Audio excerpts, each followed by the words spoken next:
राधे राधे बच्चों। तो आपके लिए एक नेक्स्ट वीडियो लेकर के आए हैं क्लास 8 के लिए सरल गणित का क्वेश्चन नंबर एक्सरसाइज 8.2 का क्वेश्चन नंबर कितना है। तो क्वेश्चन नंबर लिखे हुए हैं 33 नहीं 34 है। कितना है क्वेश्चन नंबर 34 है। आपको प्रश्न हम पढ़ करके सुना दे रहे हैं, ध्यान से आप देखेंगे। किसी कक्षा में बालक और बालिकाओं की संख्याओं में अनुपात 7:5 है।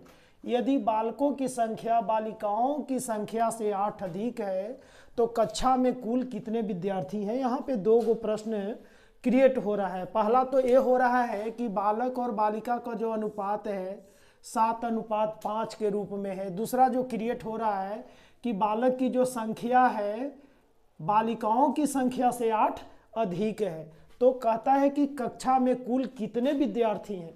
तो दो तरह के क्वेश्चन यहाँ क्रिएट हो रहे हैं। तो सबसे पहले आपको लिखना है क्या, हल। और हल लिखने के बाद सबसे पहले आपको करना है माना कि कुल संख्या है, तो यानी बालक की संख्या भी निकालना है और बालिकाओं की संख्या भी निकालना है। तो सबसे पहले लिखना है माना कि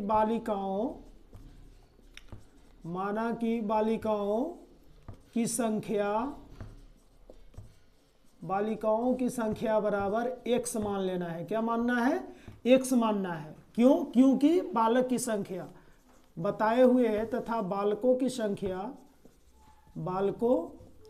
संख्या कितना अधिक है बालिकाओं से, तो 8 अधिक है।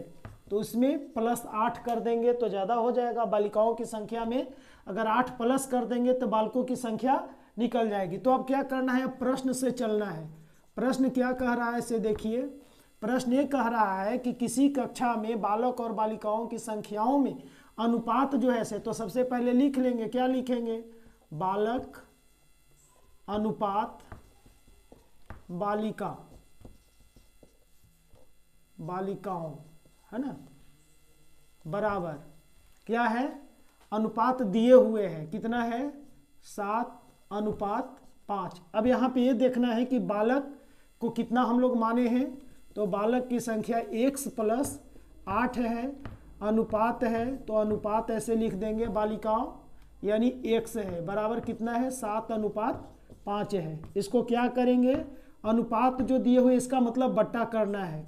तो x + 8 और नीचे में कर देंगे इसको x, इधर 7 ऊपर कर देंगे और 5 नीचे करेंगे। इसके बाद क्या है, क्रॉस मल्टीप्लिकेशन, तिरछा तिरछी गुना करेंगे, यानी 5 से इसमें गुना कर देंगे।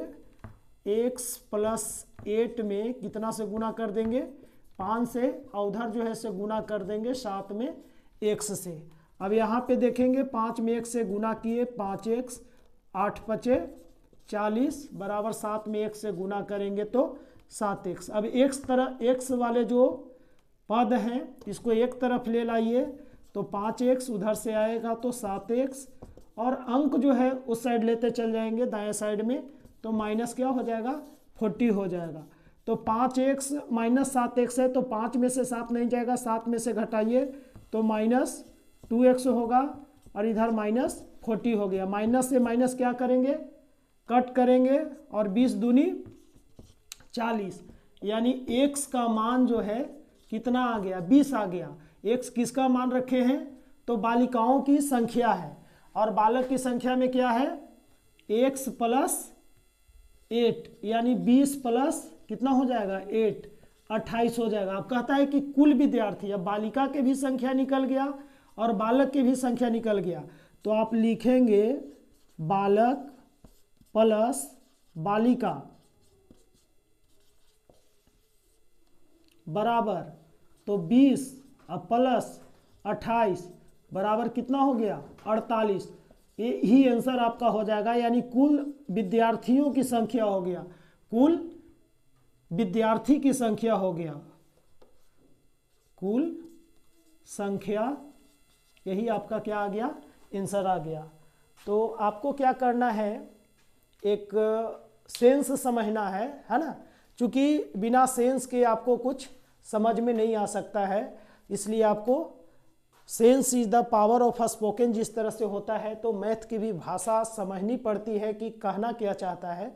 मैथ एक इशारा करता है ना, इशारा ये कर रहा है, आपको बताने का काम किया कि छात्रा की जो संख्या है, बालिकाओं की जो संख्या है एक निश्चित है, लेकिन बालक की जो संख्या है बालिका से 8 अधिक है। तो ये क्या हुआ, समझाने की भाषा हो गई। तो हम लोग को मानना पड़ेगा क्या, पहले बालिकाओं की संख्या को मान लिए, क्या मान लिए, x मान लिए, और बालक की संख्या जो है पहले से दिए हुए कि 8 अधिक है, तो इसमें 8 क्या करेंगे, प्लस कर देंगे, तो ज़्यादा संख्या हो गया। और दोनों का अनुपात दिए हुए हैं, तो लिख लेंगे बालक अनुपात बालिकाओं, चूंकि शुरू में क्या दिया है, बालक और बालिकाओं, तो लिख लेंगे बालक अनुपात बालिकाओं बराबर करेंगे, अनुपात कितना है, 7:5 है, यानी 7 जो है बालक है और 5 जो है से बालिका है। तो इधर बालक की जो संख्या माने थे उसको बालक के तरफ लिखेंगे, अनुपात है जो अनुपात लिख दिए, और बालिकाओं के जो संख्या जो है x माने हैं तो x लिख दीजिए, दोनों का अनुपात। अनुपात का मतलब बट्टा होता है x + 8/8 x, और इसको 7/5 कर दिए, इसको क्रॉस मल्टीप्लिकेशन किए, तिरछा तिरछी गुना किए, गुना करने के बाद x का मान निकल गया। x जिसके बदले माने हैं, यानी बालिकाओं की संख्या निकालने के लिए माने हैं, तो x का मान 20 आ गया, और x + 8 किए तो बालकों की संख्या आ गया, और दोनों की संख्या को यदि हम लोग जोड़ देते हैं तो कक्षा में कुल विद्यार्थियों की संख्या निकल जाएगी। तो यही आपका रहा आंसर। अगर ये वीडियो अगर आपको अच्छा लगा होगा तो लाइक करें, कमेंट करें, और अपने नज़दीकी दोस्तों के पास शेयर जरूर करें। तो राधे राधे, जय हिंद, वंदे मातरम, धन्यवाद।